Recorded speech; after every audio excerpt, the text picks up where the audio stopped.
Ça fait 4 ans que je fais ce métier et t'en retires quoi? Bah, que je suis toujours aussi convaincu qu'ils sont meilleurs que les autres. Ça, c'est sûr. Hello, c'est Roxane, la fondatrice de Pegas Buzz. Aujourd'hui, on se retrouve pour une vidéo autour de la reconversion des chevaux de course.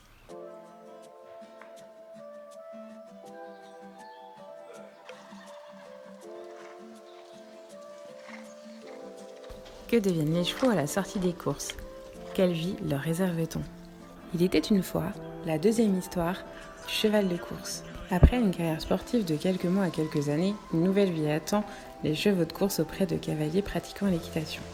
Afin de leur garantir la transition la plus douce possible et d'en faire les partenaires idéaux pour la pratique de l'équitation, les chevaux sont confiés à des écuries spécialistes de la reconversion. C'est le cas pour l'étrier de Grandlieu. Je suis allée à la rencontre de Martial et Nicolas pour comprendre comment fonctionnait ce processus. C'est quoi ton histoire avec les pur sang? Tout depuis le début. Je voulais absolument un cheval. À 14 ans, mes parents ils m'ont acheté un scooter et j'ai dit, moi le scooter, jamais de la vie. Je leur ai fait vendre le scooter pour acheter un cheval. Dans le budget du scooter, ils ont trouvé un réformé des courses qui était situé à Guérande chez des particuliers. Donc du coup, on a été le voir. Moi, évidemment, à 14 ans, j'ai vu un cheval, c'était forcément celui-là. Et alors pourquoi en faire ton métier aujourd'hui? Parce qu'au fait, j'ai toujours été convaincu que c'était des bons chevaux. Malheureusement, ils avaient une mauvaise image. Parce que voilà, dès qu'on avait un pur sang, bah, c'était il est nul, t'en feras jamais rien. Moi, je voyais pas la différence, mais on me le faisait ressentir. Est-ce que ça t'a poussé à avoir envie de montrer, bah non, en fait, on peut faire Ouais, c'est plus la même ça. chose et...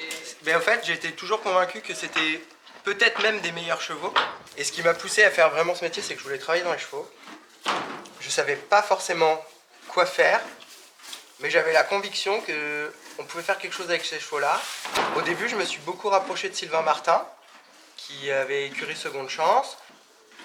Et je me suis dit, bon, ben, il n'y a pas 50 000 solutions. Si tu es convaincu que tu peux en faire des choses bien et que tu penses en être capable, vas-y, essaye.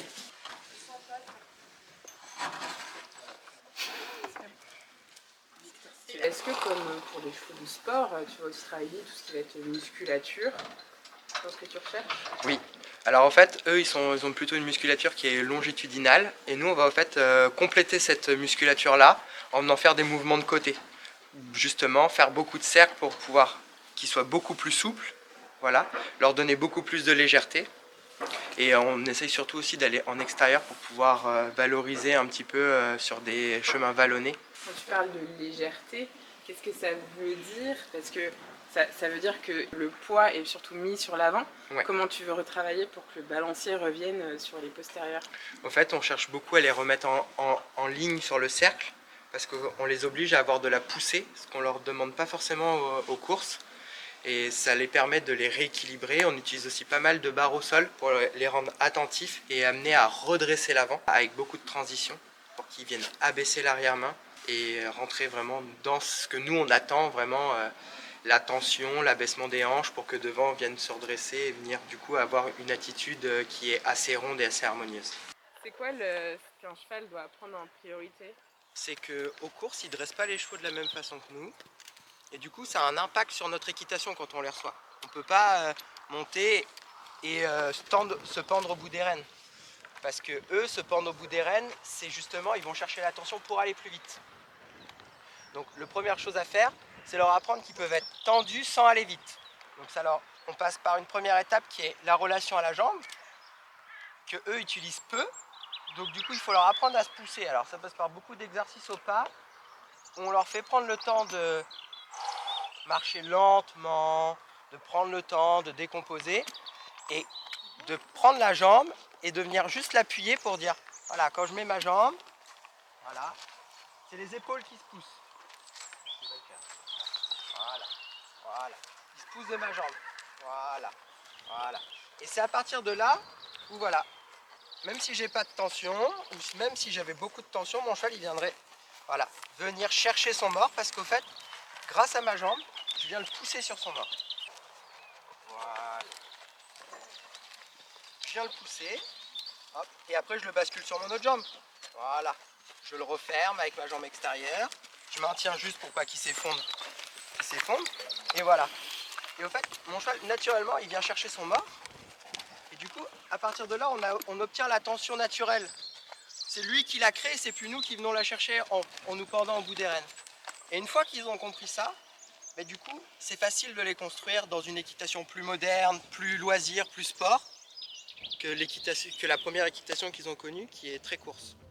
Une fois ces nouveaux codes de communication intégrés, le cheval reconverti est fin prêt à devenir un cheval de selle. Un bon cheval de sport, c'est un cheval bien dans son corps et surtout bien dans sa tête. C'est pourquoi les écuries de reconversion favorisent un mode de vie à l'extérieur et en troupeau. On a fait le choix d'avoir des grands paddocks où les chevaux ils puissent vivre et rentrer au box comme ils l'entendent. Ça fait partie de la charte du bien-être animal dans lequel on s'est engagé auprès d'au-delà des pistes à respecter pour que les chevaux ils puissent aussi s'épanouir tout seuls, voilà, sans nous, qu'ils puissent vivre leur vie de chevaux entre guillemets à état naturel. On est avec quel cheval ce matin? Ce matin, on est avec Thorsten Dubréau, un cheval qui vient de l'écurie Gabriel Lenders, qui a été placé en reconversion il y a 1 an et demi dans notre structure. Et là aujourd'hui, il est en cours avec une cavalière qui est en demi-pension. On a un cours par semaine avec ces chevaux-là qu'on conserve afin de voir l'évolution du cheval et l'évolution de la cavalière. C'est un cheval qui a vocation à faire quoi après? Là, cette année, on est en train de le préparer pour les cycles libres qui vont se dérouler jusqu'à la finale de Pompadour. Il y a combien de temps qui s'est écoulé entre le moment où vous l'avez récupéré et au moment où une de vos cavalières, vos clientes, peuvent monter les chevaux? Il s'est écoulé 4 mois puisqu'il a observé une phase de repos entre l'écurie de course et ici. Et après, Martial a travaillé au sol, à pied, travaillé à la barre. Et à la suite, on a trouvé quelqu'un qui a pris une demi-pension et il a continué d'accompagner ce cheval. C'est ce qui se passe avant l'achat en général. C'est ce qui se passe en permanence avant un achat. On peut aller de 3 mois jusqu'à 1 an de reconversion avant que le cheval soit proposé à la vente. Comment on sait que c'est le bon propriétaire? Le propriétaire idéal pour nous, c'est un propriétaire qui aime les chevaux. Il va passer en 2 rendez-vous distincts. Le premier avec Martial, où il va voir si le couple fonctionne et comment on s'occupe d'un cheval, si les gens savent s'occuper d'un cheval. Il va les tester sur la carrière, aussi bien en plat qu'à l'obstacle. Et à la suite de ça, si ça convient, ils vont venir vers moi, où on va aller chercher derrière si les gens sont bien capables financièrement d'assumer le cheval et de comprendre où il va, s'ils sont encadrés, quelle est l'évolution possible derrière. Et à la suite de ça, on prend notre décision. C'est un peu à l'inverse, en fait, on prend notre décision de le vendre ou non. Qu'est-ce qu'on entend par savoir si la personne est capable de s'en occuper? Alors en fait, nous on a des essais où les gens viennent ici, vont chercher les chevaux où ils se trouvent, c'est-à-dire dans le pré, ils ne sont pas préparés à l'avance. C'est à eux de s'en occuper, de les préparer entièrement. On voit comment ils les manipulent à pied, comment ils sont avec eux dans le respect, et ensuite c'est eux qui les équipent, mettent la selle et tout, et ensuite vont en carrière. Et on va voir s'il y a un feeling qui se crée dans un couple ou pas du tout. Ça se voit assez rapidement? Ça se voit assez rapidement, au bout d'1 heure, 1 heure et demie à peu près. Les essais chez nous, c'est généralement une demi-journée. Et un cheval, comment il va se comporter justement s'il est bien avec quelqu'un? On va le trouver apaisé, très à l'écoute de la personne. À ce moment-là, déjà, Martial va les tester un peu sur la barre, sur même des gens qui n'ont pas envie de sauter, ça c'est déjà vu, qui ne veulent pas sauter, qui ont eu peur, sont sentis en sécurité et à l'aise et sont mis à faire de l'obstacle au milieu de la carrière. Qu'est-ce qu'on pourrait considérer comme le coût moyen d'un cheval? Pur sang ou pas, mais le coût moyen d'un cheval, il faut compter en fonction de s'il est chez eux ou pas, il faut compter l'alimentation, donc ça représente quand même un budget assez conséquent par an, plus la maréchalerie, plus éventuellement le vétérinaire aussi, et déjà les vaccins et toutes ces choses-là. On va compter 3 000 € à l'année. 3 000 € Minimum. Comment se passe le service après-vente? Alors le service après-vente, on a un groupe privé au sein de l'écurie où les gens qui achètent les chevaux, on les inscrit dedans, donc ça leur permet de donner des nouvelles, des évolutions, des choses qui vont et qui vont pas. Si ça va pas entre le couple, Martial peut les guider, les aider avec leur coach ou autre. Et si vraiment ça va pas, on reprend le cheval, ce qu'on a déjà fait. On a repris le cheval, on est retourné le chercher et annulé la vente. Si jamais le couple, il y a un cheval qui s'est fait peur et que ça vient du cavalier, comment ça se passe? Martial va Comment on les peut le aider déceler aussi? Martial va les aider à redésensibiliser le cheval D'accord. par rapport aux peurs et voir si réellement derrière ça peut recréer le lien. Ça s'est déjà produit, on l'a déjà vu, et aujourd'hui tout va très bien. Rien n'est jamais perdu Rien finalement. n'est jamais perdu. Ça fait 4 ans que tu fais ce métier et t'en retires quoi? Bah, que je suis toujours aussi convaincu qu'ils sont meilleurs que les autres.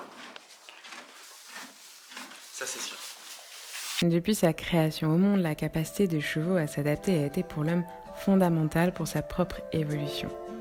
C'est aussi cette capacité de métamorphose qui le rend aussi fascinant et indispensable à l'homme. Pas uniquement comme compagnon, mais avant tout comme un exemple.